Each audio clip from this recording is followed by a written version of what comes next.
everybody, this is Caesar with Small Engine Velocity coming at you with another YouTube video for you guys. Today is the long overdue deep dive into the Lifan Lycan. But before we get into everything, let's go ahead and roll that intro.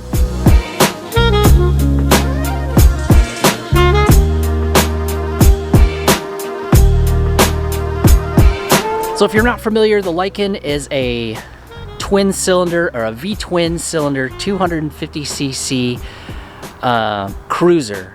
There are a lot of good features on this bike that set it apart from other 250cc cruisers, and we'll go over that.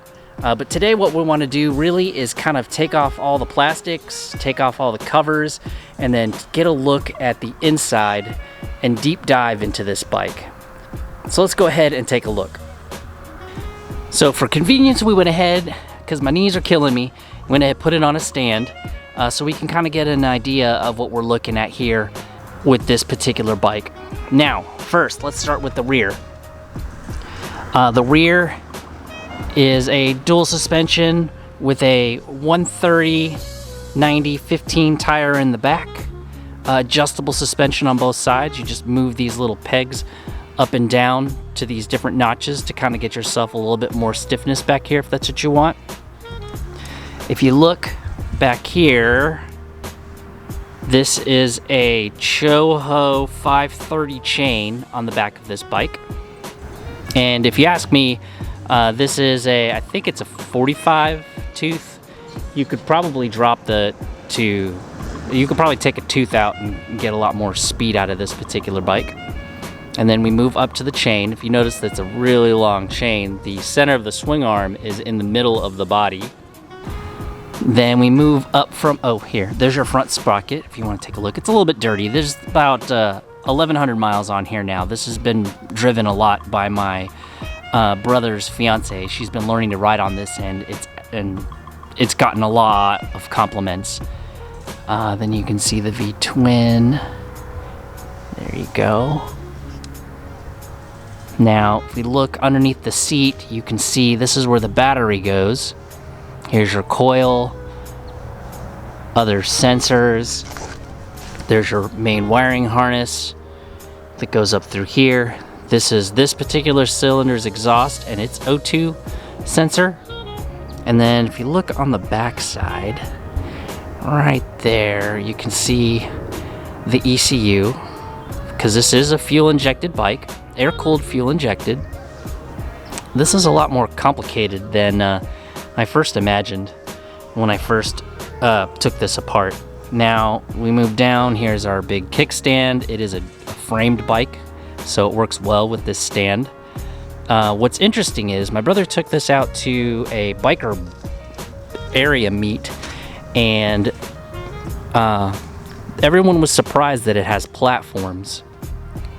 And it's built for platforms. It's not like you took a single peg and then turned it into a platform. This is designed to have a platform here. There's your shifter with its linkage that goes into the transmission. This shifts very smooth. I like the way this shifts. I believe I mentioned that before. Then we move into the tank. Now, okay, so look at this. Look how big that tank is. If you've ever looked at a Honda Rebel 300 or the 500, the tank is super skinny. And what people like with cruisers is that big tank look. Now, the tank has fuel on the sides and the frame comes up through the center, but it still holds a lot of gas. It's just the tank is wider and it looks nicer. And then we come down to the other side. Then we take a look from this side. It still has the same built-in dual mount platform with your brake here. Let's make note that the master cylinder's here and the reservoir's right here. You know what? I never really noticed that here, so it's very well hidden. There's a spark plug, your air box right here with your intake, so it's easy to access. Then you have your front LED assembly, LED lights up at the front. I'm wondering if you could fit a cowling over here coming up to the front so you can block some wind, but so far it's good. what's great is the details on here. They really made it, they refined this a lot. If you look right here, this is just a connector with a cap on it. You have some relays. This is your CDI, some more relays, the other side of your ECU, and then there's a little gap right here.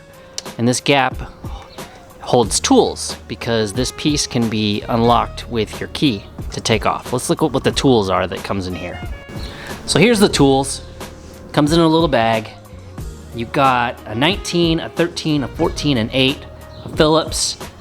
You got yourself a wrench, and then you got some Allen wrenches, and then I'm not sure. This is for the big stuff.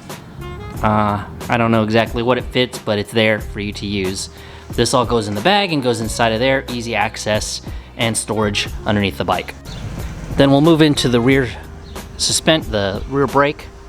Dual caliper, big caliper off the back.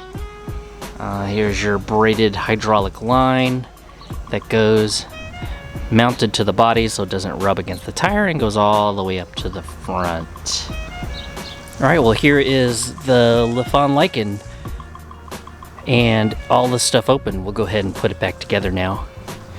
Just so you know, they also make there's a piece right here that's been sent to Hydro Dip to put a pattern on, but you can also, they make now leather and hard case side bags right here, and then a little sissy bar for the rear seat for someone to sit on here.